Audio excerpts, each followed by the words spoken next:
Weijia Jiang is with the president, who has now landed in Scotland. Weijia, it's great to see you.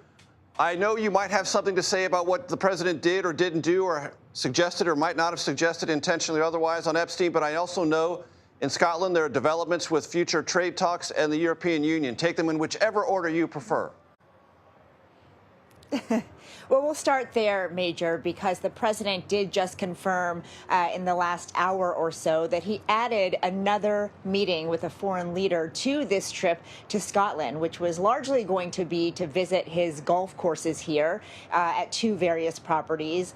He also plans to meet with the Prime Minister of the UK as well as the top official here in Scotland. But he just announced that on Sunday he will also be meeting with the president of the EU. And of course, we have been following that trade deal very closely, Major, at least the potential for one, because they are such a significant trading partner with America. And they are not quite there yet. The president himself said that they're probably at 50-50 at this point to get over the line. As for the other two countries, of course, he is here in Scotland, and that is why he'll be meeting with the leader here. And he says he wants to essentially celebrate the deal with the UK, because if you'll remember, that is the first major deal that he announced after so-called Liberation Day, when he threatened high tariffs on countries that did not come to the negotiating table with him.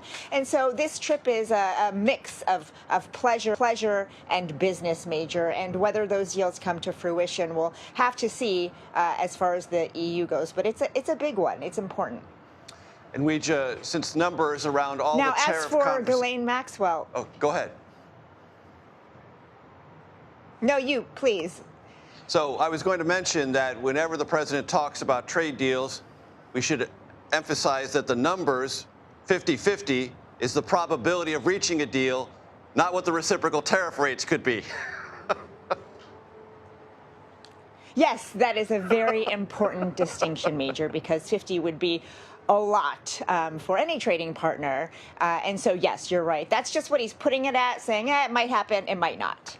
Very good. Weijia Jiang in Scotland, thank you very much. I appreciate it.